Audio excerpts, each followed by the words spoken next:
होते हैं भैया। हाँ सुन लेना, शिव पुराण में बड़ा इतना आनंददायक कथा है, मुझे तो बड़ा आनंद आया भैया करने में। 2 सींग होते हैं, 4 हाथ होते हैं, एक खड़ग हाथ में होती है, एक मुष्टिका होती है बढ़िया, हाँ एक डंडा होता है मोटा और एक रस्सी होती है। चलो जी कल्याण करने के लिए उसी वेश में खड़े हुए। ये तो रहे यम के दूतों के स्वरूप। अब सुनो रुद्रगणों का स्वरूप। त्रिनेत्र, 3 नेत्र होते हैं जैसे महादेव जी होते हैं। इधर चंद्रमा अर्धचंद्र, रुद्राक्ष की माला जटाओं में, हाथों में सर्प, नीलाकंठ, बागंबरधारी और हाथ में त्रिशूल, ये इनका स्वरूप है ना साक्षात शिव। मैंने पहले कहा था जो कथा सुन लेगा वो ही शिव स्वरूप हो जाएगा, लेकिन जो रुद्रगण हो गया तो फिर उसमें और शिव में कोई भेद नहीं है। आगे रुद्रगण रोक लिया है, रुको कहां ले जा रहे हो, कौन है तुम? यमदूत कहने लगे महाराज हम तो महाकाल यमराज के दूत हैं। बोले अच्छा। बोले कहां ले जा रहे हो उनको? बोले महाराज नरक ले जा रहे हैं। बोले नरक? नरक क्यों ले जा रहे हैं? बोले ये कोई पूछने वाली बात है, आजीवन भर इसने काम ही कुछ नहीं किया, पूरे जीवन भर पाप कर्म किया इसने, तब आप खुद ही सोच लो। बोले अच्छा पाप कर्म किया, लेकिन बोले अब ये पापी नहीं रहा। यमदूत सोचने लगे पापी नहीं रहा, ये क्या कह रहे हो महाराज आप? आजीवन भर इसने पाप किया, अब जब मृत्यु हुई तब आप बोल रहे हो ये पापी नहीं रहा, ऐसा कैसे हो सकता है? बोले हाँ हम बताते हैं। इसने अंत समय में शिव महापुराण की कथा सुनी है। क्या सुनी है? शिव महापुराण की कथा इसने सुनी है।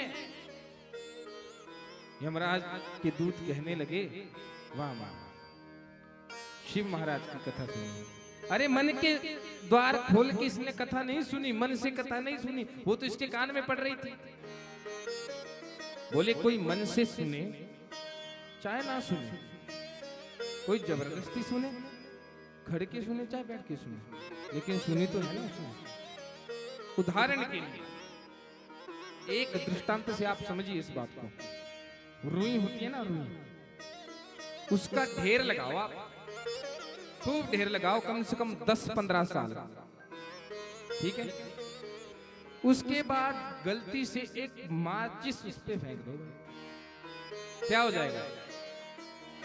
सारी रुई राख में परिवर्तित हो जाएगी। हो जाएगी कि नहीं? जम के बोलो, हो जाएगी ना? तो उसी प्रकार है यमदूतों, जिस प्रकार रुई के साथ अग्नि का स्पर्श हो जाने से वो रुई भी राख का ढेर हो जाती है, उसी प्रकार शिव महापुराण की कथा सुनने से इस देवराज के सारे पाप तत्काल भस्म हो गए। बोले शंकर भगवान की। और जब पाप भस्म हो गए तो ये शिवलोक का अधिकारी हो गया, ना नरक का ना स्वर्ग का। अरे नरक स्वर्ग तो नीचे के हैं, लेकिन जो कैलाश है, शिवलोक है, वो सबसे ऊपर का धाम है, मेरे भोलेनाथ का धाम है, मेरे पशुपतिनाथ का धाम है, वहां का ये अधिकारी हो गया है। छोड़ो इसको, छोड़ना पड़ा महाराज तुरंत। अब क्या हुआ? जैसे ही यमराज ने ये भारी कोलाहल शोर सुना तो धर्मराज खुद बाहर आए। अरे महाराज क्या हो रहा है यहाँ पर? होता ही है ना, जब कोई 2-3 लड़ रहे हो आपस में तो तीसरा आदमी पहुंच जाता है वहां पर। अरे क्यों लड़ रहे हो, क्या बात हो गई, हमें भी बताओ। उसी प्रकार धर्मराज पहुंच गए कि क्या हुआ। तो जब ऐसा हुआ, उन्होंने सारा वृतांत जाना, तो उन्होंने अपने यमदूतों को ही फटकार लगा दिया। अरे तुम जब भी किसी को लाते हो तो थोड़ा सोच समझ के लाया करो, क्या आदमी हो तुम। अब महाराज वो सिर झुका के खड़े हो गए। महाराज हमारी क्या गलती है, आपने ही हमको ड्यूटी दी है कि जो भी पाप कर्म करता है उसके गले में रस्सी डाल के ले आओ, हम तो ले आए। लेकिन मैंने ये भी तो कहा था कि लाना किस किस को है, जो भगवान की कथा से वंचित हो उसे लाओ। तुमने क्या है इस चीज में जांच विचार किया? अब यमदूत कुछ नहीं बोले, जबकि अंत समय में उसने कथा सुनी थी। इसीलिए कथा श्रवण से ये यमलोक का अधिकारी नहीं है, अरे ये तो शिवलोक का अधिकारी है। जाओ महाराज ले जाओ इसको। और यमराज ने स्वयं उन रुद्रगणों को उसने सौंपा है। देवराज उन गणों के सहित शिवधाम को गया है। बोलिए शंकर भगवान की। और राग यमन का आश्रय लेते हुए आइए हम कुछ क्षण भगवान नाम संकीर्तन में व्यतीत करें। हर हर भोले नमः शिवाय, नमः शिवाय, ओम नमः शिवाय। हर हर भोले नमः शिवाय। गाइए ऐसे नहीं, दोनों हाथ उठा के जरा, पिछले वाले भी, यहाँ वाले भी, दोनों हाथ उठा के।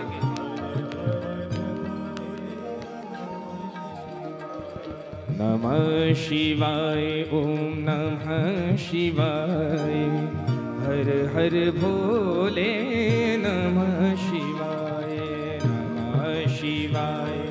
सभी गाइए भाव से उस भोलेनाथ को। नमः शिवाय भोले, नमः शिवाय, नमः शिवाय भोले, नमः शिवाय भोले, नमः शिवाय।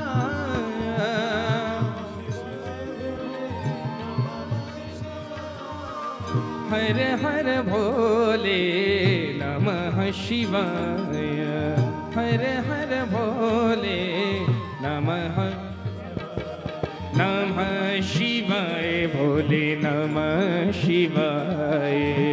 हर हर भोले नमः शिवाय। गाइए प्रेम भाव से दोनों हाथ उठा के जरा झूमते हुए। जय जय नमः शिवाय भोले, नमः शिवाय। हर हर भोले नमः शिवाय। मुख से गाते रहिए।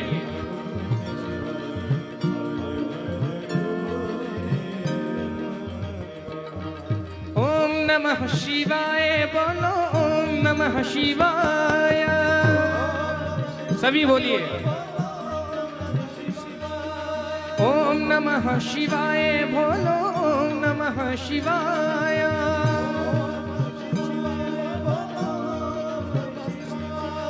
ओम नमः शिवाय बोलो, ओम नमः शिवाय। ओम नमः शिवाय बोलो, ओम नमः शिवाय। ओम नमः शिवाय बोलो, ओम नमः शिवाय। ओम नमः शिवाय बोलो, ओम नमः शिवाय बोलो, ओम नमः शिवाय। बोले शंकर भगवान की।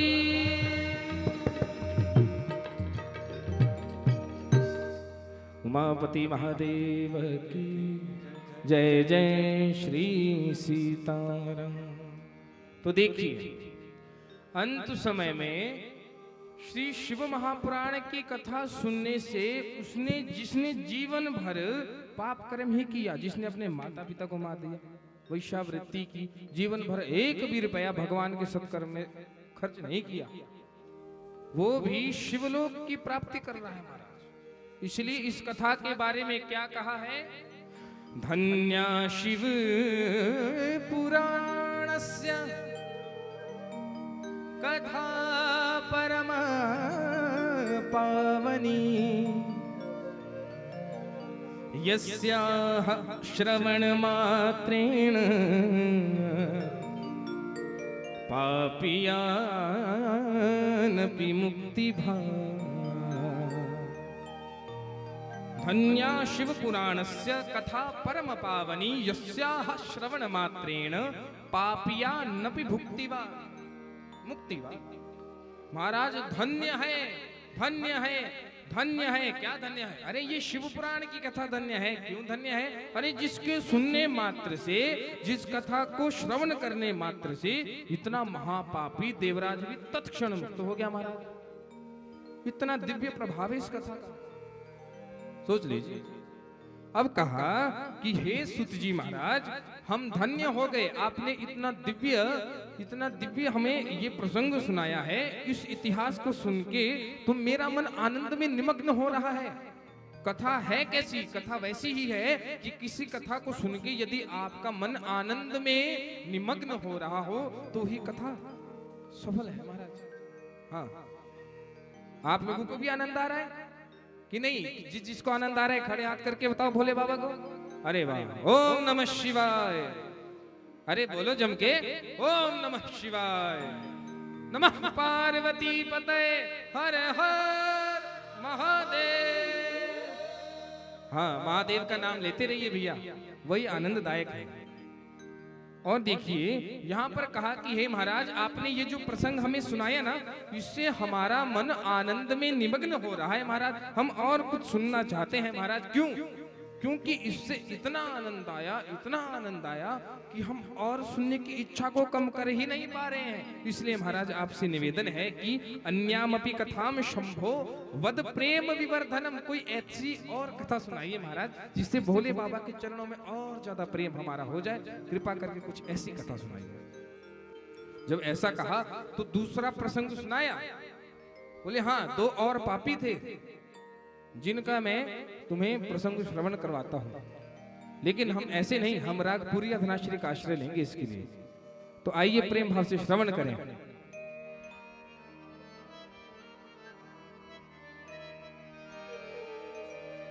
समुद्र निकटे देशे ग्राम बाष्कल संज्ञकः वसन्ति यत्र पापिष्ठा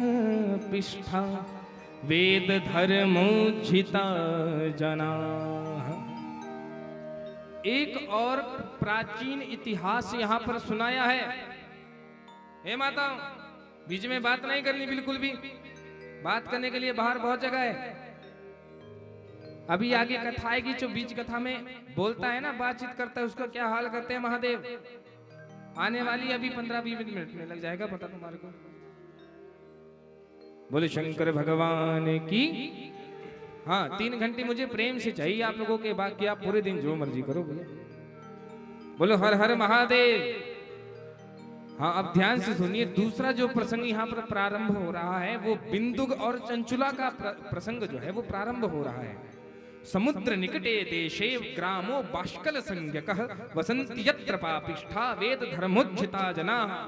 सूत जी बोले, यदि आपकी इच्छा दूसरा प्रसंग, दूसरा इतिहास सुनने में है, तो मैं आपको एक और इतिहास सुनाता हूं।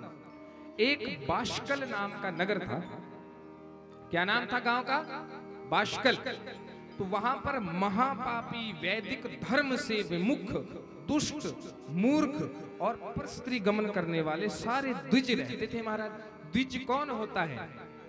द्विज वो होता है जिसका यज्ञोपवीत संस्कार हुआ। किसी का यज्ञोपवीत संस्कार हुआ तो वो द्विज हो गया। उस ब्राह्मण का दूसरा जन्म भी उसको कहा गया है। जिस ब्राह्मण का यज्ञोपवीत संस्कार हुआ हो वो द्विज कहलाता है महाराज। तो उस गांव में सभी द्विज रहते थे। अब जरा सोचिए कि जिस गांव के ब्राह्मण ही इतने दुष्ट हों, तो उस गांव के और वर्ण वाले लोग कैसे होंगे? सोचिए, जरा विचार कीजिए। ब्राह्मण ही जहां के ऐसे हों, तो उस गांव के दूसरे वर्ण के लोग कैसे होंगे? वहां के क्षत्रिय कैसे होंगे भैया? वहां के वैश्य लोग कैसे होंगे? जरा विचार कीजिए।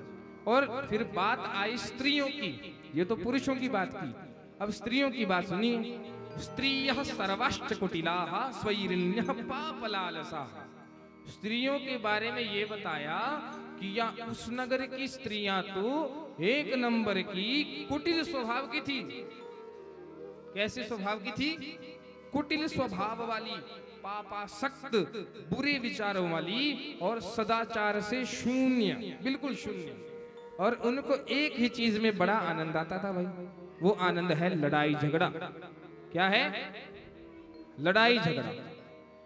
वो हर क्षण लड़ाई झगड़ा ही करती रहती थी, उसमें बड़ा आनंद आता था। भगवान का नाम नहीं लेती थी, कथा नहीं सुनती थी, कुछ नहीं। और उसी गांव में तत्रैको बिंदुको नाम विप्र आसीन महाधमः। उसी गांव में बिंदुक नाम का एक ब्राह्मण रहता था। क्या नाम था? अरे जम के बोलो। बिंदुक। क्या नाम था? बिंदुक। कई बिंदु बोल रहे हैं। बिंदुक। बिंदुक नाम था उसका, वो उस गांव में रहता था। अरे कम से कम वो तो अच्छा होगा। बोले नहीं महाराज, वो भी अच्छा नहीं था, बड़ा अधम था। और उसकी पत्नी का क्या नाम था? चंचुला। क्या नाम था? हाँ, ये कथा ही बिंदुक और चंचुला की है। तो पति का नाम बिंदुक और पत्नी का नाम चंचुला। जबकि देखो, वो जो बिंदुक था वो इतना पापी था कि वो वैश्यावृत्ति में रत था।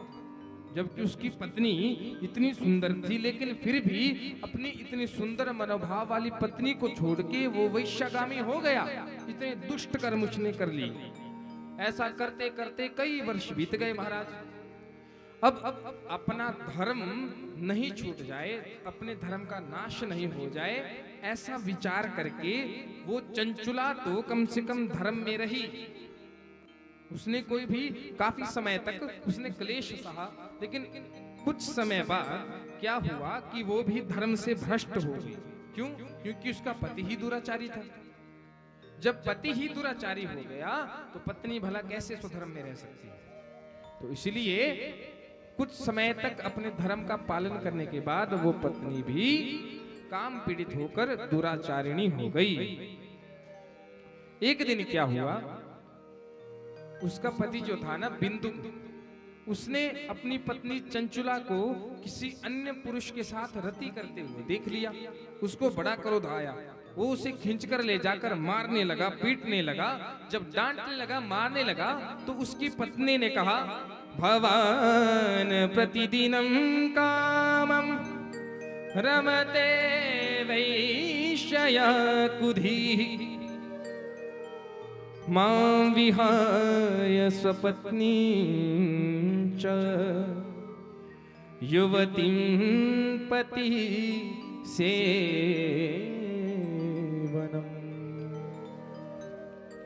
जब एक दिन वो उसे मारने लगा तो उसकी पत्नी ने उसको कहा, हे स्वामी, जब आप स्वयं एक पति परायणा स्त्री को छोड़कर किसी दूसरी स्त्री के साथ जब आप रति कर रहे हैं और आप ये चाहते हैं कि आप पाप कर्म करते रहे और मैं अच्छा कर्म करती रहूं, ऐसा कब हो सकता है महाराज? ऐसा नहीं हो सकता, क्योंकि हमारा और आपका विवाह हुआ है।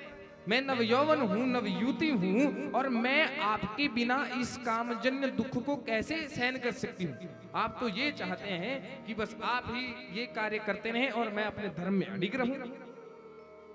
जब ये कहा तो महाराज चंचुला का उत्तर सुन के उसकी बुद्धि और भ्रष्ट हो गई, बुद्धि का और सत्यानाश हो गया। फिर क्या कहता है कि चलो चलो ठीक है, जो तुमने करना है वो करते रहो, मुझे उससे क्या लेना देना, लेकिन हाँ, जो भी पैसे कमाती है वो सारे मुझे चाहिए, बाकी तुम जो मर्जी करते रहो। देखो इतना दुष्ट था, कितना मूर्ख है। अपनी खुद की पत्नी को बुरा कर्म करने से नहीं रोक रहा, बोल रहा है तुझे जो करना है कर, मुझे कोई स्यापा नहीं है तेरा, तू मेरे को पैसे ला कर दे, बस मुझे पैसे चाहिए, धन चाहिए, जितना भी धन है तू सारे अमीर पुरुषों के साथ रति करके सारा पैसा मुझे दे, बाकी तू मेरे हिसाब से जहां मर्जी जा। इतना दुष्ट था वो। अब ऐसा करते करते क्या हुआ, धनमाकर्षितेभ्यो ही दत्त्वा तेभ्यः पराम रतिम।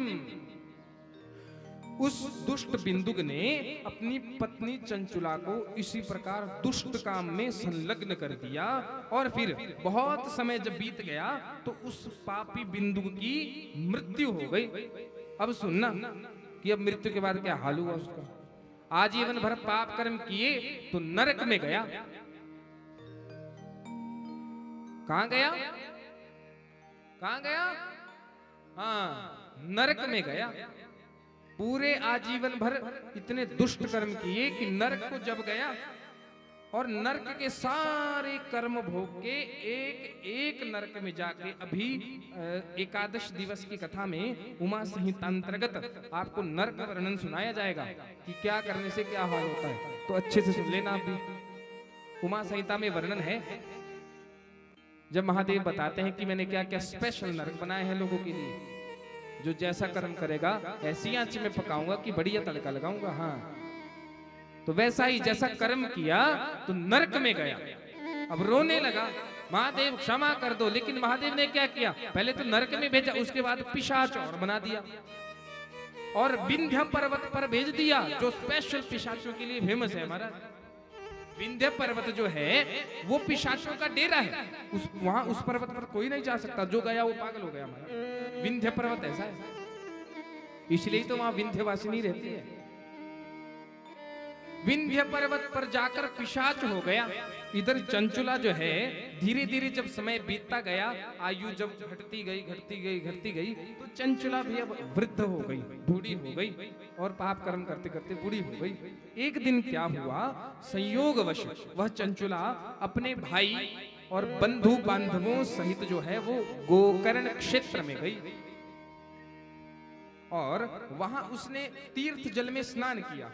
स्नान जब किया उसके बाद होता है ना कि मेला घूमने का शौक होता है महिलाओं को, कि चलो मेला घूमते हैं, देखते कोई अपने लेने लायक कोई चीज होगी तो ले लेंगे। तो वैसे मेले में घूमते घूमते चली गई, लेकिन वहां क्या हो रहा था, वहां घूमते घूमते उस मेले के साथ ही किसी शिव मंदिर में शिव महापुराण की कथा चली हुई थी। शिव महापुराण की कथा के कुछ शब्द उसके कानों में पड़े। उसने सुना, अरे शिव पुराण की कथा चल रही है, जरा हम भी जाके सुने। पूरे जीवन भर पाप करें भी तो क्या, चलो थोड़ी देर सुन आते हैं, क्या अब तक कुछ उद्धार हो जाए। चली गई बेचारी और वहां जाके एक ब्राह्मण के मुख से शिव पुराण की कथा सुनने लग गई। अब ध्यान से सुनना और एकाग्र होके, पहले तो बिल्कुल सीधे बैठ जाओ, ये ऐसे और ऐसे बिल्कुल छोड़ दो। बिल्कुल ये अभी आसन का महत्व बताया गया है। जितासनो जित संगो जित श्वासो जित इंद्रिय। पहले सबसे पहले तो आसन की बात हुई है महाराज। जितासन, पहले तो आसन को जीतो, आसन को जीताने और भोलेनाथ को प्राप्त करने चले हम सभी ना, प्रयास तो करो थोड़ी देर। अब जब ब्राह्मण के मुख से शिव महापुराण की जब कथा सुनने लगी तो ब्राह्मण देवता क्या सुना रहे थे उस समय, कौन सा प्रसंग सुना रहे थे, यही प्रसंग सुना रहे थे। क्या ब्राह्मण देवता कह रहे थे कि जो भी स्त्री किसी पर पुरुष के साथ रति करती है तो उसका क्या हाल होता है। जो भी स्त्री किसी पर पुरुष के साथ रति करती है तो यमराज उस स्त्री को मृत्यु के पश्चात बलपूर्वक गले में फंदा डाल के घसीटते हुए ले जाते हैं और नरक में ले जाकर, यमपुरी में ले जाकर उससे जितने भी भयंकर पाप किए हैं उसके भयंकर पापों का दंड उसको देते हैं। जैसे ही चंचुला ने ये शब्द सुने तो भय के मारे कांपने लग गई, उसका शरीर कांप उठा। कांप जब शरीर उठा तो महाराज आंखों से उसके प्रायश्चित के आंसू निकल पड़े। हे महाराज ये मैंने क्या कर दिया, थर थर थर थर कंपन तो शुरू हो गई। क्योंकि देखिए एक बार याद रखना, वक्ता जब कोई कथा करता है ना तो श्रोताओं को कई बार ऐसा लगता है कि ये मेरे लिए बोल रहा है। हाँ ऐसा लगता है कई बार, अरे ये तो मेरे लिए बोल दिया, जबकि वक्ता तो शिव पुराण के मूल कथा के निबंध में वहां निमग्न होकर कथा करता है। जैसा व्यास जी महाराज ने लिख दिया है वो तो उसके अकॉर्डिंग देख के कथा कहेगा। अब सामने वाले ने यदि कर्म ही वैसे किए हैं तो उसको तो लगेगा कि हाँ ये तो मेरे लिए बोल दिया। वैसा ही चंचुला को लगा, चंचुला को यही प्रतीत हुआ कि अरे शायद मेरे लिए कह दिया, मैंने ही ऐसे दुष्ट कर्म किए हैं। तो वैसा ही महाराज अब जब ये उदाहरण ही उसके ऊपर जच गया तो उसमें पंडित जी की क्या गलती, पंडित जी तो सत्य बता रहे हैं। पंडित जी तो उमा संहिता के 11 अध्याय का बता रहे थे उसको सारा निचोड़। अब उसने वो सुन लिया, वो डर गई, हे महाराज मैंने इतना कुछ पाप कर्म किया, अब मेरा क्या हाल होगा। अब रोने लगी। ब्राह्मण जी जब कथा पूरी करके जब गए ना, सारे लोग चले गए, कथा पूरी हो गई, ब्राह्मण देवता भी जाने लगे।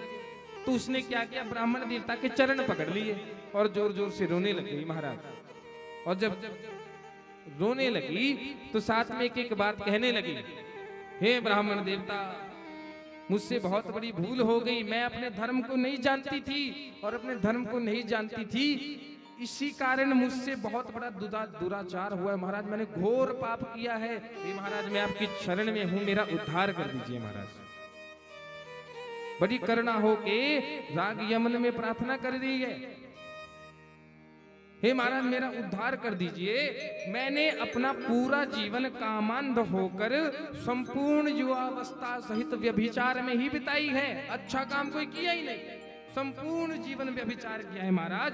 केवल थोड़े से सुख के लिए मैंने इतना बड़ा पाप कर दिया। और आपने जब ये बताया कि इस पाप को करने से जीव का क्या हाल होता है, तो महाराज मैं तो एक ही बात सोच रही हूं, कथम सहिष्ये नरके खंडशो देह कृंतनम यातना तत्र महतिम दुखदां च विशेषता। उसकी आंखों से प्रायश्चित रूपी अश्रुधारा बहने लगी महाराज, रोने लगी, भय के मारे कहने लगी, कथम सहिष्ये नरके, हे महाराज मैंने इतना भयंकर पाप किया है कि अब मैं इस नरक की यातनाओं को कैसे सहूंगी महाराज। मैं आपके चरण पकड़ती हूँ, मैं आपके श्री चरणों का आश्रय लेती हूँ। हे गुरुदेव मैं आपके चरण कमलों का आश्रय लेती हूँ। और क्या कह रही है, हे महाराज मुझे अपना लो, मुझे अपनी शरण में ले लो, क्योंकि ब्राह्मण जो है, ब्राह्मणों नितराम गुरु, ब्राह्मण सबका गुरु होता है। आप उसको गुरु मानो चाहे उसको गुरु नहीं मानो, ब्राह्मण सबका गुरु है तो है, ब्राह्मणों नितराम गुरु। इसलिए महाराज आप ब्राह्मण हो, इसलिए मैं आपकी पावन चरण शरण ग्रहण करती हूँ। जोर से पांव पकड़ लिया महाराज और उनके चरणों में रोने लगी। और क्या गा रही है, आप सभी मेरे साथ मिलकर गाइए, क्योंकि हम भी जीव हैं, हम लोगों ने भी कोई ना कोई पाप किया होगा, चाहे छोटा चाहे बड़ा। इसलिए भोलेनाथ को ही अपना गुरु मानकर, जिनके गुरु हैं, जिन्होंने दीक्षा प्राप्त की है अपने गुरु से, आप उनका मन में ध्यान करते हुए गाइए। और जिन्होंने दीक्षा नहीं प्राप्त की है तो कृष्णम वंदे जगत गुरुम, वो भगवान गोविंद को अपना, भगवान भोलेनाथ को अपना, भगवती को ही अपना गुरु मान के उनसे प्रार्थना कीजिए।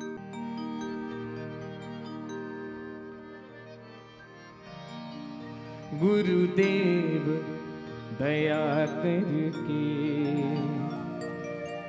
मुझको अपना लेना, ऐसी प्रार्थना करिए। हे गुरुदेव सरकार मैंने आजीवन भर पाप किया है, परंतु हे गुरुदेव मैं आपकी पावन चरण कमलों का आश्रय लेकर यहाँ पर उपस्थित हूँ। हे गुरुदेव सरकार मुझे अपने चरणों में आप स्वीकार करें, मेरा कल्याण करें। क्या कर रही है, गुरुदेव मेरे दाता मुझको अपना लेना,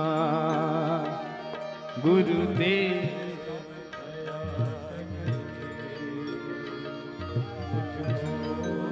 प्रेम भाव से गाइए, नेत्र बंद करके गाइए, गुरुदेव सरकार का ध्यान करते हुए। गुरुदेव मेरे गुरुदेव, गुरुदेव गुरुदेव मेरे दाता मुझको अपना लेना, गुरुदेव मेरे दाता मुझको अपना लेना, गुरुदेव गुरुदेव गुरुदेव दया करके मुझको अपना लेना,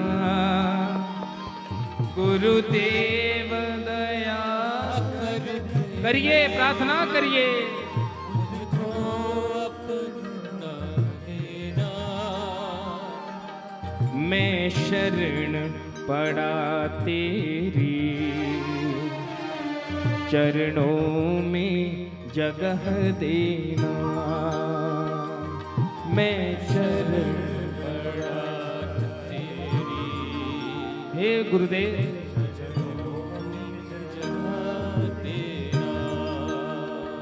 हो गुरुदेव दया करके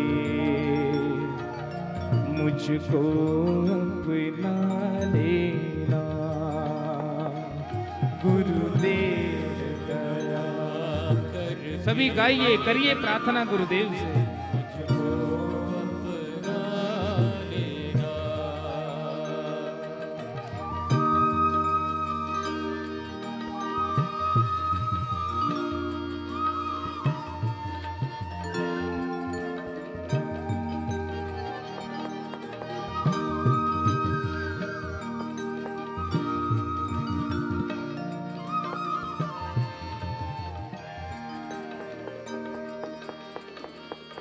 करुणानिधि नाम तेरा,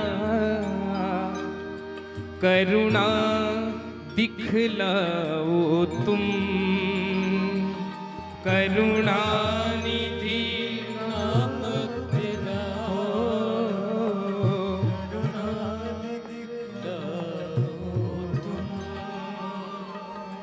करुणानिधि नाम तेरा, करुणा दिखलाओ तुम, करुणानिधि नाम तेरा, करुणा दिखलाओ तुम। सोए हुए भाग्यों को प्रभु अब तो जगाओ तुम, सोए हुए भाग्य को हे गुरुदेव जगाओ तुम। मेरी नाव हो, मेरी नाव भंवर डोले, मेरी नाव भंवर, इसे पार लगा देना। गाइए ओ मेरी नाव भंवर। ऐसे नहीं, जरा पुकारिए अपने गुरुदेव को, दोनों हाथ उठा के जरा।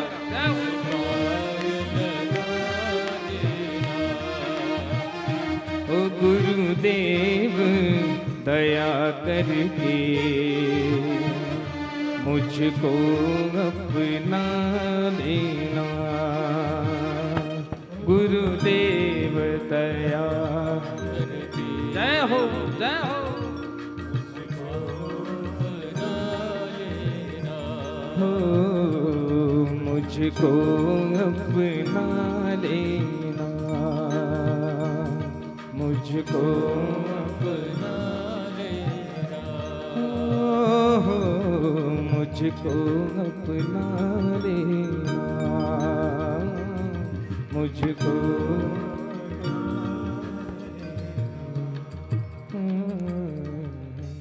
बोलिए सद्गुरुदेव भगवान की जय। गुरुदेव दया करके मुझको अपना लेना। हे गुरुदेव सरकार, हे ब्राह्मण देवता, मैं आपको गुरु मान चुकी हूँ, इसलिए मैं आपकी पावन चरण शरण ग्रहण करती हूँ। हे नाथ, मैंने आजीवन भर पाप ही किया है। पति वंचक परपति रति करई, रौरव नरक कल्प सत परई। जिसने भी आजीवन भर व्यभिचार किया तो रौरव नरक में गिरती है। बोलिए वृंदावन बिहारी लाल की, उमापति महादेव की। बस 10-15 मिनट की कथा बची है, उसके बाद आज की कथा को हम विश्राम देंगे। बस 10-15 मिनट सुन लीजिए प्रेम भाव से। अब जब वो ब्राह्मण देवता से ऐसी प्रार्थना करने लगी कि हे महाराज मेरी रक्षा करो, मेरा तो जीवन बर्बाद हो गया, मैंने तो पूरा जीवन व्यभिचार में बिता दिया। किम करोमि क्व गच्छामि कम वा शरणमाश्रये, कहाँ जाऊं, क्या करूं, किसकी शरण ग्रहण करूं, मुझे कुछ समझ नहीं आ रहा। इसलिए महाराज मैं आपकी चरण शरण ग्रहण करती हूं, इसलिए आप ही मेरा उद्धार कीजिए। अब आप तो जानते हैं कि संत हृदय नवनीत समाना, संत का हृदय तो बिल्कुल जल की तरह निर्मल होता है। अब उन्होंने कृपा कर दी और कहा कि देवी तुम चिंता मत करो, तुम शिव महापुराण की कथा सुनो। हाँ, तुम शिव महापुराण की कथा सुनो, उस कथा को सुनने से तुम्हारे सारे पाप भस्म हो जाएंगे और कथा सुनने के बाद तुम अपना पूरा जीवन शिव को समर्पित कर दो। हाँ, पूरा जीवन शिव को समर्पित कर दो। देखिए ऐसी कृपा गुरुदेव सरकार ही कर सकते हैं। गुरु बिन भवनिधि तरहि न कोई, जौ बिरंची शंकर सम होई। ये राम जी कह रहे हैं, गुरु बिन भवनिधि तरहि न कोई, गुरु के बिना इस संसार से पार कोई हो ही नहीं सकता। जौ बिरंची, चाहे बराबर हो किसके, शंकर सम, भगवान शंकर की समान क्यों ना हो। जितना मर्जी जोर लगा लो, बिना गुरु के करके देखो पार नहीं हो सकते। और मैं तो अक्सर अपनी कथा में कहा करता हूं कि बुझ जाए जो शम्मा तो फिर जल सकती है, बुझ जाए जो शम्मा तो फिर जल सकती है। कश्ती तेरी तूफान से निकल सकती है, जिस वक्त सदगुरुदेव की कृपा हो जाए तकदीर तेरी उसी वक्त पलट सकती है। बोलिए सदगुरुदेव भगवान की। इसलिए महाराज गुरु बिन भवनिधि तरहि न कोई, चाहे जो मर्जी हो बिना गुरु के पार हो ही नहीं सकता। इसलिए गुरु महाराज की चरण शरण ग्रहण की तो उन्होंने क्या कहा कि हे देवी तुम शिव महापुराण की कथा सुनो, तुम शिवस्य शरणम ब्रजः, तुम शिव की पावन चरण शरण ग्रहण करो, उससे क्या होगा, शिवानुग्रहतः सर्वम पापम सद्यो विनश्यति। जैसे ही भगवान शंकर को अपना लोगी ना, जैसे ही तुम अपना पूरा जीवन भगवान शंकर को दे देगी तो भगवान शंकर क्षण भर में तुम्हारे सारे पाप नष्ट कर देंगे। चाहो तो आजमा के देख लो। ये कहा ब्राह्मण देवता ने। बस ये बात उसके इधर बैठ गई कि भगवान शंकर को अपना लो, भगवान की कथा सुन लो। बस इस बात को जब सुना तो क्या हुआ कि पश्चातापः पाप कृताम पापानाम निष्कृति पराः। वो एक बात, एक संशय में फंस गई, और ये हम आप लोग भी फंसते हैं। अरे ऐसा कोई नहीं इस संसार में जिसने पाप नहीं किया हो। जब ये कहा कि पाप सारे नष्ट हो जाते हैं कथा सुनने से, तो उसके मन में एक संशय रह गया। बोले महाराज मैंने इतने पाप किए हैं, इतने पाप किए हैं, तो उन पापों के रहते मैं कथा कैसे सुन सकती हूँ? क्योंकि कथा तो तब मिलेगी ना जब भगवान की कृपा होगी, और मुझ अभागन पर, मुझ कुलटा, मुझ दुष्टा पर मेरे भोलेनाथ की कृपा कैसे होगी? बोले होगी, क्यों नहीं होगी? क्योंकि जब तुम्हारे पाप ही नहीं है, तुम्हारे पाप भस्म हो चुके हैं। बोले भस्म हो चुके हैं? बोले हाँ तुम्हारे पाप भस्म हो चुके हैं। बोले वो कैसे? तब बताया कि पश्चातापः पाप कृताम पापानाम निष्कृति पराः। सबसे बड़ा एक ही कार्य होता है पाप के बाद, क्या? पश्चाताप। किसी को हृदय से पश्चाताप हो गया ना कि हे भगवान ये मैंने बहुत गलत कर दिया, बस इतना सोचने मात्र से उसकी आंखों में आंसू आ जाए, अश्रु आ जाए, और वो मन में आत्मग्लानि कर ले जाए कि हे भगवान, हे भोलेनाथ, ये मेरे से गलती हो गई, ये मैंने क्या कर दिया, आज के बाद मैं ऐसा कभी नहीं करूंगा या कभी नहीं करूंगी, भगवान कृपा कर दो बस। तो बस वो पश्चाताप ही, वो प्रायश्चित ही आपके समस्त पापों का शमन कर देता है। इसलिए तुम शुद्ध हो गई हो चंचला, भगवान की कृपा की अधिकारी हो गई हो। इसलिए प्रेम भाव से तुम शिव कथा को श्रवण करो। जिस प्रकार शुद्धमानम दर्पणम ही यथा भवति निर्मलम तथैव तत्कथया चेतो विशुद्धिम यत्य संशय। कैसे? अब ध्यान से सुनना, इसका रीजन भी बताया, पाप कैसे भस्म हुए। जिस प्रकार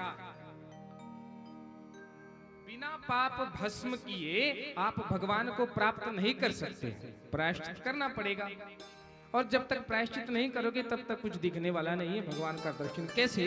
जिस प्रकार दर्पण के मैला हो जाने पर दर्पण में अपना स्वरूप नहीं दिखता। दर्पण लो आप, अब ये गंदा है, इसमें अपनी शक्ल नहीं दिखने वाली। कैसे दिखेगी जब गंदा है? उसको साफ तो करना पड़ेगा, साफ तो करना पड़ेगा। बिल्कुल साफ करेंगे फिर है चकाचक, जो फिर लिपा पोती की होती है ना हमने मुंह में, सब दिखती है वो एकदम बढ़िया। तो उसी प्रकार जिस प्रकार दर्पण को साफ करते हैं तभी अपना स्वरूप दिखता है, दर्पण के मैला होने पर अपना स्वरूप नहीं दिखता। ठीक उसी प्रकार जब चित्त मैला हो जाए ना तो भगवान के दर्शन नहीं होते। लेकिन तुमने अश्रु बहाकर भगवान शिव की याद में रोकर अपना प्रायश्चित करके भगवान शिव को आत्मसमर्पण किया है, प्रायश्चित किया है, तो तुम तो शिव कथा की अधिकारी हो गई हो। कबीरा मन निर्मल भया जैसे गंगा नीर, पाछे पाछे हरि फिरे कहत कबीर कबीर। बोले जब मन निर्मल हो गया, कबीरदास जी महाराज कहते हैं, जब मन निर्मल हो गया ना तो आपको भगवान के पीछे दौड़ने की जरूरत नहीं है। भगवान पाछे पाछे हरि फिरे, अरे भगवान दौड़ेंगे, अरे रुक तो जा, रुक तो जा, लेकिन आप कहाँ रुकेंगे? आप तो भक्ति के मार्ग में अग्रसर होंगे भैया। फिर भगवान को आपके पीछे दौड़ना पड़ेगा। पाछे पाछे हरि फिरे कहत कबीर कबीर। भगवान आपके पीछे दौड़ेंगे, भोलेनाथ रुकेंगे, अरे रुक तो जा, मुझे सुन तो ले, मैं मिलना चाहता हूँ तुझसे। परंतु जब भक्ति में लीन हो गया फिर कौन भोलेनाथ, कौन राम, फिर तो बस एकमात्र परमात्मा महाराज आपको आगे ही मिलेंगे। फिर आनंद हो जाएगा जीवन में दर्शन करके। कहने का भाव ये है कि जीवन में जब प्रायश्चित हो गया तब भगवान की प्राप्ति हो सकती है। और मैंने आपको पहले बताया था कि जब तक मन निर्मल नहीं होगा भगवान मिलने वाले नहीं है। निर्मल मन जन सो मोहि पावा, मोहि कपट छल छिद्र नाम। इसलिए देवी तुम श्री शिव महापुराण की कथा सुनो, क्योंकि शिव पुराण में तो ये कहा गया है कि जो भगवान शिव की भक्ति से हीन है ना, जो भगवान शिव की भक्ति नहीं करता, सुन लेना भाई जाने वाले तुम भी जाते जाते, कि जो भगवान शिव की भक्ति नहीं करता उसको क्या कहा गया है, तद्विहीनः पशुरज्ञेयो माया बंधन सक्तधीहि संसार बंधना नैव मुक्तो भवति सध्रुवम। जो भी इस संसार में भगवान शिव की, भगवान पशुपतिनाथ की भक्ति से हीन है ना, उनका कल्याण तो मैं करूंगा ही नहीं। ये राम जी ने कहा है, मैं नहीं बोल रहा हूं, ये राम जी ने कहा है, राम जी का वचन है। क्योंकि जो शिव के भक्त हैं उनका कल्याण वाले राम है, और जो राम जी के भक्त हैं उनका कल्याण करने वाले, हाँ, राम और शिव में तनिक ना अंतर, शिव में राम, राम में शंकर। बोलिए शंकर भगवान की। हाँ, इसलिए देवी तुम क्या करो, कथा सुनो, तब जाके तुम्हारा उद्धार होगा। बोले महाराज अब कथा तो मैं अकेली थोड़ी ना सुनूंगी, कितने पापी हैं, कई तो कथा सुनते ही नहीं है, फिर उनका क्या हाल होता होगा। होते हैं ना कई कथा नहीं सुनते हैं, हम नहीं सुनेंगे क्या क्या क्या कथा सुनते रहते, एक बार कथा सुन के तुम्हारा मन नहीं भर गया क्या? ऐसे भी लोग बोलते हैं, आपको भी बोला होगा किसी ने। लेकिन भगवान क्या कह रहे हैं, जिन हरि कथा सुन ही नहीं काना, श्रवण रंध्र अहि भवन समाना। अहि कहते हैं सर्प को, कुछ लोग अहि का अर्थ चूहे से भी लगाते हैं, परंतु संस्कृत में सर्प को कहा गया है अहि। रामचरितमानस की चौपाई है, जिन हरि कथा सुन ही नहीं काना, ध्यान से सुन लेना, जिन हरि कथा सुन ही नहीं काना, श्रवण रंध्र अहि भवन समाना। सांप का जो बिल होता है ना, बस उसके समान है, जैसे चूहे का बिल होता है वैसे ही ये काम है।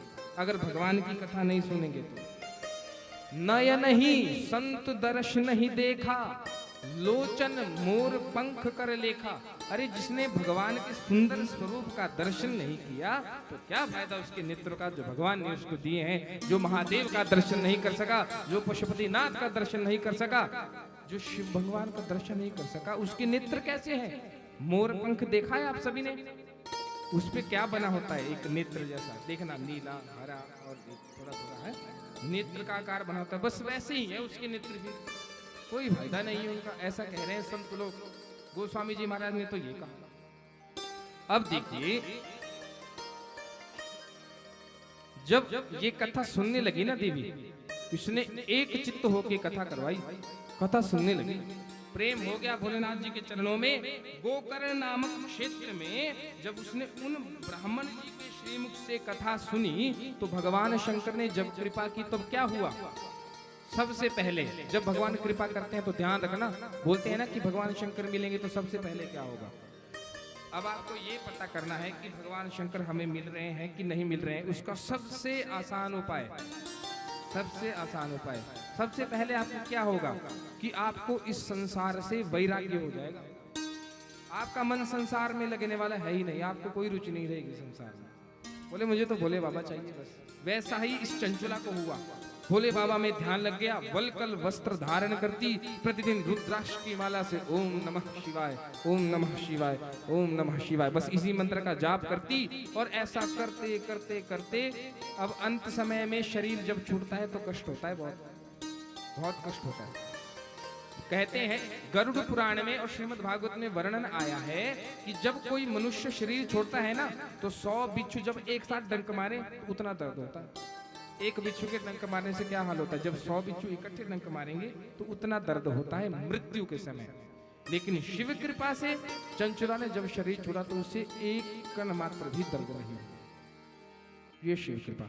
और मरने के बाद क्या हुआ, विमानम द्रुतमायांतम प्रेषितम त्रिपुरारिणा, भगवान शिव शंकर ने अपने शिवलोक से उसके लिए एक विमान भेजा, जाओ चंचला को लेके आओ, ये मेरे शिवलोक की अधिकारी हो गई है। तत्काल भगवान शिव के गणों ने चंचला को कहां पहुंचा दिया, शिवलोक में पहुंचा दिया। महाराज बड़ी प्रसन्न हो गई, अब भोलेनाथ के दर्शन कर लिए। हे महाराज आंखों से अश्रुधारा बह गई। मैं तो पूरे जीवन भर पाप करती रही और केवल शिव पुराण की कथा और ओम नमः शिवाय का जप करने से मुझे भोले बाबा के दर्शन हो गए। अरे जय हो महाराज, जय हो ब्राह्मण देवता, आपने मुझे शिव पुराण की कथा सुनाई, आपने मुझे पंचाक्षर मंत्र का ज्ञान दिया। महाराज मैं तो धन्य हो गई।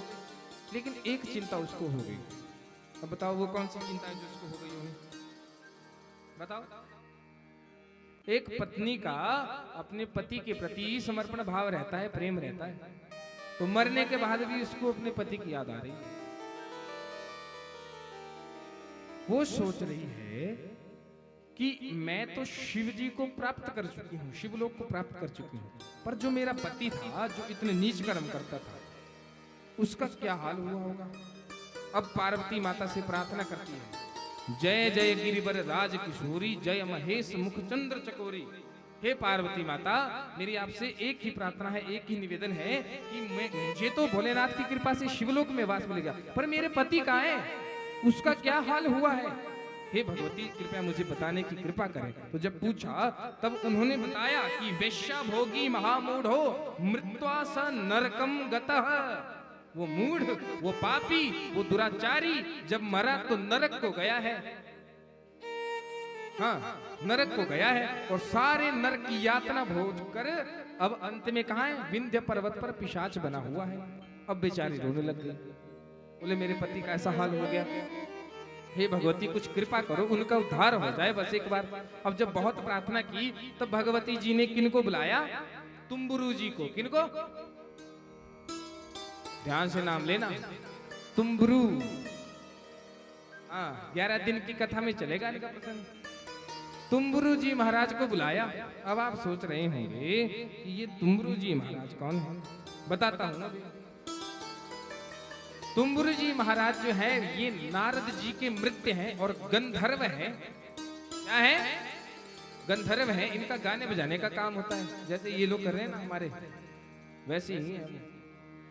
वो नारद जी के मित्र हैं और इनका जो स्वरूप है वो कैसा है, इनका जो स्वरूप है, उनका जो मुख है ना, मुख जो है वो घोड़े जैसा है। कैसा है? घोड़े जैसा, और बाकी शरीर मनुष्य जैसा है। और ये क्या करते हैं, ये भी नारद जी की तरह वीणा बजाते हैं।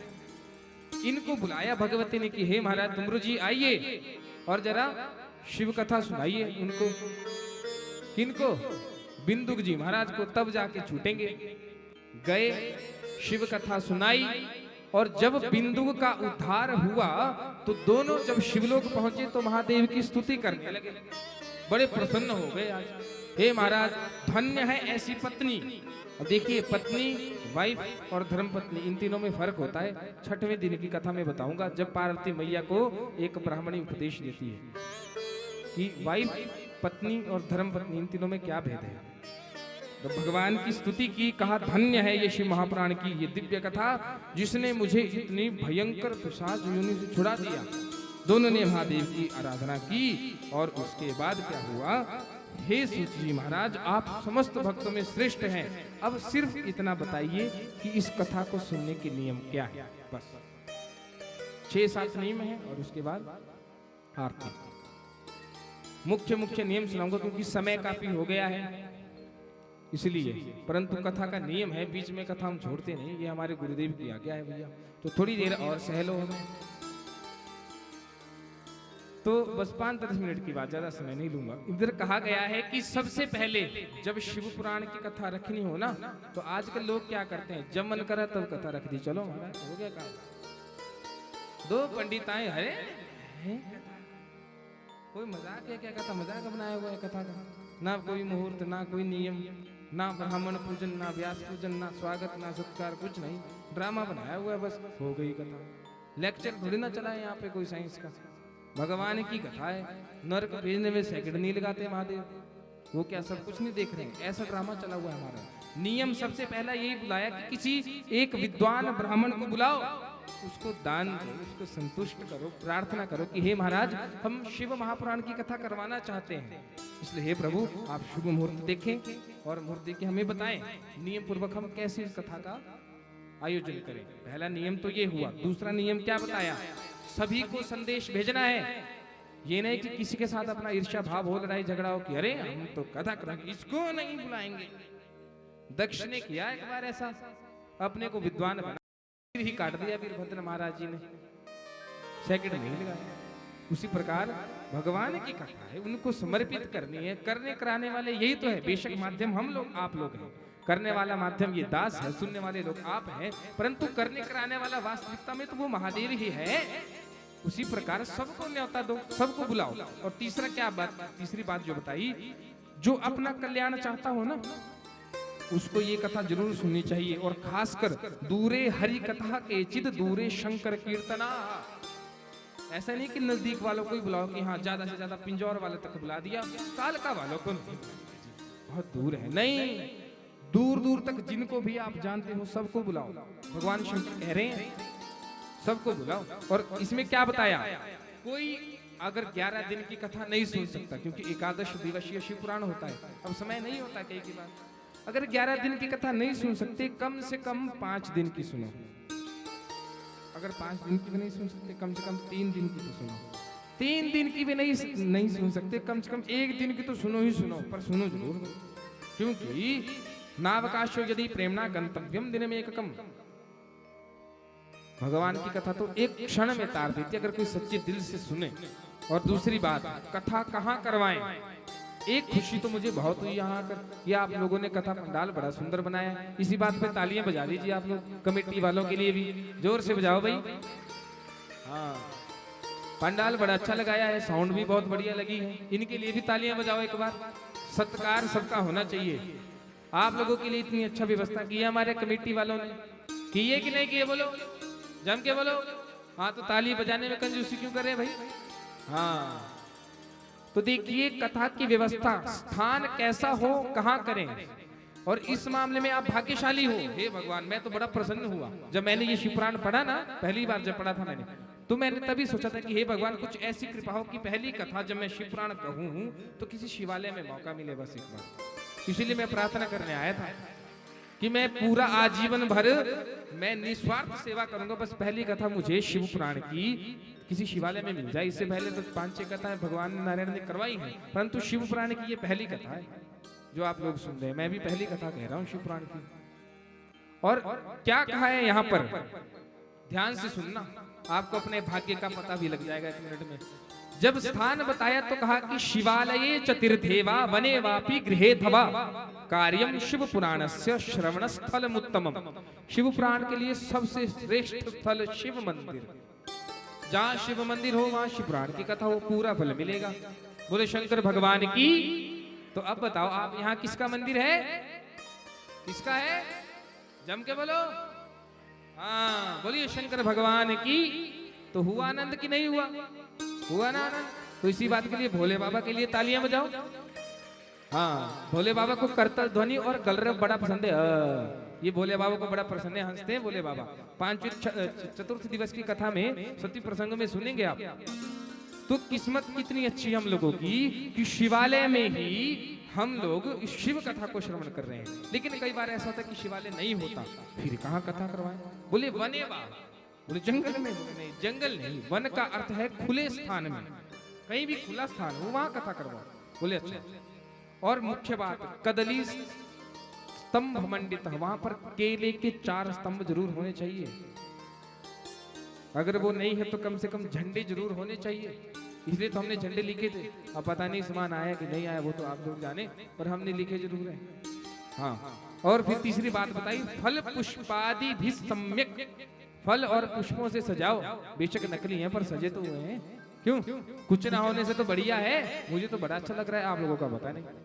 बोले शंकर भगवान की। और चौथी बात क्या बताई, विश्व ग्वैतान राजित तरह तरह के सामानों से सजाएं। अब बोलो सजाए कि नहीं सजाए, हर प्रकार की सुविधा कमेटी वालों ने करके दी है कि नहीं दी है। बोले शंकर भगवान की। हाँ, अब आई वक्ता की बारी, सुन लो ध्यान से। वक्ता कैसा हो, हर किसी को बुला लेते हो बिना सोचे समझे, सुन लेना ध्यान से वक्ता कैसा हो। वक्तुश्चातपि तथा दिव्यम आसनम सुखसाधनम। पहले तो साधन की बात आई कि उसके लिए ऐसा आसन हो जिससे उसको कष्ट ना हो, बिल्कुल बराबर आसन होना चाहिए। और आसन बहुत अच्छा लगाया भैया आप लोगों ने, उसके लिए भगवान महादेव कृपा करे आप लोगों के ऊपर। फिर दूसरी बात आई कि विवाह में जैसा मन रहता है ना, विवाह में प्रसन्न रहते हैं ना सभी, वैसे प्रसन्न होने चाहिए, लेकिन नाक उठा के चले हुए इग्नोर करते हुए तो भोले बाबा नाक तोड़ देते हैं मिनट में। हाँ, और तीसरी बात बोले ब्राह्मण सेवा, गंधर्व सेवा और व्यास जी की सेवा प्रेम भाव से होनी चाहिए। यदि उसमें कोई कमी होती है तो वीरभद्र अपने खड्ग से दंड देते हैं। पढ़ लेना सप्तम अध्याय में, अगर मैं गप मार रहा हूं ऐसे। हाँ, ऐसा मत सोचना कि व्यास जी अपनी मर्जी से बोल रहे हैं, सप्तम स्कंद में है 44वां श्लोक, पढ़ लेना। तो शंकर भगवान की उसके बाद बारी ये आई कि जो श्रोता है और वक्ता है उनकी दिशा कैसी हो गद्दी की, ये बहुत कम लोग बताते हैं, लेकिन आपके ज्ञान की बात है इसलिए बता रहा हूं। वक्ता जो है वो किस तरफ मुख करे, श्रोता जो है वो किस तरफ मुख करे। तो यहाँ पहले पुराण वक्ता की बात आई। पुराण वक्ता को उत्तर दिशा की तरफ मुख करना चाहिए, जिस तरफ उत्तर दिशा हो उस तरफ को मुख करे। और जो पुराण का जो श्रोता है, जो सुनने वाला है, वो पूर्व दिशा की ओर सही आसन लगा के, ये वाला मत करना। अब आई ना समझ, आ गई बात वहीं पे, ये नहीं करना।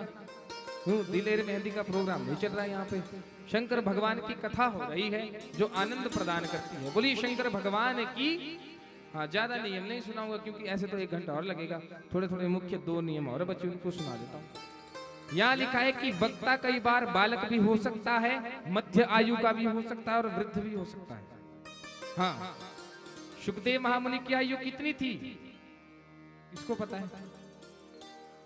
नहीं पता? हे भगवान राम भला करे। सुखदेव महाराज जी की आयु थी 16 वर्ष। कितनी?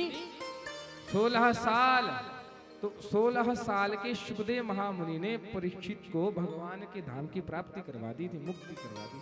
तो इसलिए यहाँ लिखा है बालो युवाथ वृद्धो वा दरिद्रो वापि दुर्बल, क्योंकि कई लोग करते हैं ऐसा, इसलिए बोल रहा हूँ। और पुराणज्ञ सदा वंद्य पूज्यश्च सुकृतार्थ भी। कथा प्रवक्ता चाहे बालक हो, चाहे अविवाहित हो, चाहे विवाहित हो अथवा वृद्ध हो, उसका अभिनंदन करना आपको पड़ेगा ही पड़ेगा। वो वंदनीय है, पूजनीय है, श्रवणीय है। हमेशा उनका सम्मान करे। जो भी वक्ता का सम्मान नहीं करता है तो भगवान शंकर उसकी जिह्वा काट लेते हैं। क्योंकि वो तो देखने वाला है, वो तो सबको देख रहा है, वो तो देख रहा है कौन क्या कर रहा है क्या नहीं, वो तो सब कुछ देख रहा है। इसलिए और जब तक, अब देखो अभी कुछ लोग भाग के चले गए ना, ये उनके लिए है। व्यासासन समारूढ़ो यदा पौराणिको द्विजः और असमाप्त्यो प्रसंगस्य नमसत् कुरयान क्वचित्। जब तक कथा पूरी विश्राम नहीं हो जाए, जब तक कथा वक्ता व्यास गद्दी पर विराजमान हो, बीच में जो उठता है वो नरक में गिरता है। ये भोले बाबा ने नियम बनाए अपनी कथा के। बोले इतनी आसान नहीं है मेरी कथा सुनना, इतने आसानी से नहीं मिलूंगा मैं। हाँ, जो बीच में उठ गया और बिना प्रणाम किए बैठा, बिना प्रणाम किए, असमाप्तु प्रसंगस्य नमस्कुर्यान न कस्यचित्। जिसने ना ब्राह्मणों को प्रणाम किया, 2 ब्राह्मण हमारे विराजमान है, ना जिसने संगीतकारों को प्रणाम किया, ना भगवान भोलेनाथ को प्रणाम किया, ना वक्ता को प्रणाम किया, तो जा नरक में, वहां मजे कर, चाहे प्रणाम कर नहीं कर, लेकिन उद्धार तो तेरा वही करूंगा। ये भोलेनाथ ने नियम बनाया है। वक्ता कैसा हो वो भी आपको पता है। श्रीमद् भागवत के अकॉर्डिंग, श्रीमद् भागवत के अनुसार वक्ता के बड़े अच्छे नियम बताए गए हैं। विरक्तो वैष्णवो विप्रो वेद शास्त्र विशुद्धिकृत दृष्टांत कुशलो धीरो वक्ता कार्योति निष्पृह। ये नियम है। कभी अगर भगवान ने अवसर दिया तो श्रीमद् भागवत के अनुरूप अवश्य चर्चा करेंगे। अब देखो यहाँ एक बड़ी तगड़ी नियम आई है जो मुझे बड़े पसंद है और आप लोगों को भी बड़े अच्छे लगेंगे। वो ध्यान से सुनना, क्योंकि ये श्रोताओं के नियम है, आप लोगों के नियम है सबके। ध्यान से सुन लेना और ये 11 दिन तक आपको अपनाने ही पड़ेंगे, क्योंकि आज आप शिव के सानिध्य में आ गए हो। और जो नहीं अपनाएगा फिर वो भोलेनाथ के गेड़े में आएगा। हाँ, ये मैंने बता दी बात, कोई झूठने वाला नहीं है, क्योंकि मैंने बताया ना कि क्षणे रुष्टा क्षणे तुष्टा। तो यहाँ लिखा है अभक्ता ये कथाम पुण्याम शिडवंती माम नराधमाः तेषाम श्रवणजम नास्ति फलम दुखम भवे भवे। जो ध्यान से इस कथा को नहीं सुनते, जो केवल समय निकालने के लिए, जिसको हम आज के समय में वर्ड कहते हैं टाइम पास, जो समय निकालने के लिए इस कथा को सुनते हैं, तो भगवान शंकर आने वाले समय में उनके कानों के पर्दे फाड़ देते हैं भैया। घर में दरिद्रता का निवास होता है और अंत में फिर वो नरक की प्राप्ति करता है। और अब देखो वो जो बीच में उठ के गए हैं ना, उनके लिए क्या कह रहे हैं भगवान शंकर, सुन लेना ध्यान से। ये तो अच्छा हुआ आप लोग नहीं उठे। हाँ सुनो, कथायाम कथ्यमानायम गच्छन्तम अन्यत्यरेरराः भोगांतरे प्रणश्यन्ति तेषाम दारादि संपद। कथा के मध्य में जो बीच में उठकर जाता है यदा कदा कहीं भी, उसके लिए क्या लिखा गया है? जन्मांतर में उसकी पुत्र पुत्रादि संपत्ति सारी नष्ट हो जाती है और अगले जन्म में वो लंगड़ा बनता है। मैं नहीं कह रहा हूँ, देखो मैं अभी भी बोल रहा हूँ, आप शिव पुराण पढ़िए, उसमें सारे नियम लिखे गए हैं। अगर आपको विश्वास नहीं है तो आप पढ़िए। कहीं आप ऐसा ना सोच रहे कि व्यास जी अपने ही गप्पे मारे जा रहे हैं व्यासपीठ से, नहीं, ये 7वें अध्याय के श्लोक हैं सारे। और कहा गया है कि कुर्सी पे कोई ना बैठे कथा में,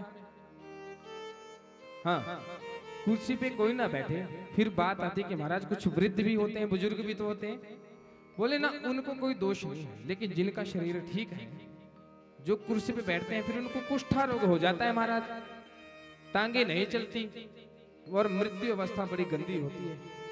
मैं उसकी मृत्यु अवस्था बिगाड़ देता हूँ, ऐसे भोलेनाथ सनकादि ऋषियों से कह रहे हैं। इसलिए जमीन पे बैठ के कथा सुनो, व्यास आसन से ऊंचे होकर कथा नहीं सुननी चाहिए। इस प्रकार और बहुत उन्होंने यहाँ पर नियम बताए। ब्राह्मण कितने हो, कितने ब्राह्मण बुलाएं अपने यज्ञ में जब शिव पुराण करवाएं, तो यहाँ लिखा है वर्णम पंच विप्राणाम कार्यम वैकस्त भक्तितः, और शिव पंचारण मंत्रस्य जपः कार्यश्च तै सदा। कम से कम 5 ब्राह्मणों का आवरण करें। इतने ब्राह्मणों का ना, 2 से काम चल पड़ेगा, 2 चाहिए, बजट नहीं है। अरे क्यों नहीं है महाराज बजट? पूरी उम्र कमाया, कुछ मत दो पर ब्राह्मणों को तो बुला दो। नियम टूटेंगे तो कथा का फल नहीं मिलेगा। इसलिए हम पहले ही हम सारे ब्राह्मणों को लेके आए हैं। देख लो इधर से गिन लो कितने ब्राह्मण हैं। वो जो बांसुरी बजा रहे हैं, काशी में बांसुरी बजाते हैं, इनके गुरु हैं जो बहुत जाने माने कलाकार हैं, लेकिन है क्या है? आचार्य हैं जो बांसुरी बजा रहे हैं। हाँ, ये जो तबला बजा रहे हैं ये शास्त्री हैं हरिद्वार से, ये भी ब्राह्मण हैं। ये जो हमारे कीबोर्ड बजा रहे हैं ये स्वयं बड़े जाने माने गायक है, बड़ी मुश्किल से पकड़े हैं। भैया आ जाओ एक बार हमारे साथ सेवा कर लो, मेरे धर्म भाई हैं बड़े। ये आचार्य दोनों का मैंने बता दिया। तो आनंद ही आनंद है इस कथा में। अब आनंद आपको लेना है, कैसे लेना है? श्रोताओं के पालन करने योग्य नियम, ध्यान से सुनिए। अब कथा के बीच में बात नहीं करनी, बीच में उठ के नहीं जाना। और सबसे जरूरी बात, आप सबका व्रत होगा। क्या होगा? आप सभी का व्रत होगा। ये भगवान शंकर का आदेश है। बोले भले ही बकरी जैसे चरो परंतु व्रत जरूर करो। हाँ, ये गुरु लोगों के नियम है। भले ही बकरी जैसे चरो पर व्रत जरूर करो। फलाहार दबा के खाओ, कोई चक्कर नहीं, पर व्रत जरूर करो। फिर महाराज यहाँ पर शौनक जी कहते हैं कुछ गरीब, कोई बुजुर्ग, कोई बीमार, अब वो इतनी सब कहाँ से करेगा हमारा? बोले कोई बात नहीं, जो गरीब हो, बीमार हो, या जिसको भूख बहुत लगती हो, वो अन्न खाए, भोजन ग्रहण करे, उसको कोई दोष नहीं है। परंतु प्रयास ये करे कि कम से कम नियम करे। ठीक है, तो आप सबने प्रयास ये करना है। और सबसे आवश्यक बात कि कल से आप सभी कथा में तिलक लगा के बैठेंगे। ठीक है, आप सभी त्रिपुंड्र लगा के बैठेंगे कल। त्रिपुंड्र भस्म इसी, हाँ बिल्कुल सही कहा, बिल्कुल यही त्रिपुंड्र, बिल्कुल त्रिभिर्पुंड्रैर धारयते त्रिपुंड्रः, जो 3 उंगलियों से धारण किया जाए वही त्रिपुंड्र है। आपको त्रिपुंड्र धारण करना पड़ेगा, तब जाके भगवान की पूरी कथा का लाभ आपको प्राप्त होगा। गले में आपके रुद्राक्ष की माला हो और आपके वाणी में भगवान भोलेनाथ का नाम हो। वो भी ना हो तो कम से कम मन अपने भोलेनाथ के चरणों में लगा दो, बस उससे ही काम बन जाएगा। इसलिए आज की कथा को हम यहीं पर विश्राम देते हैं।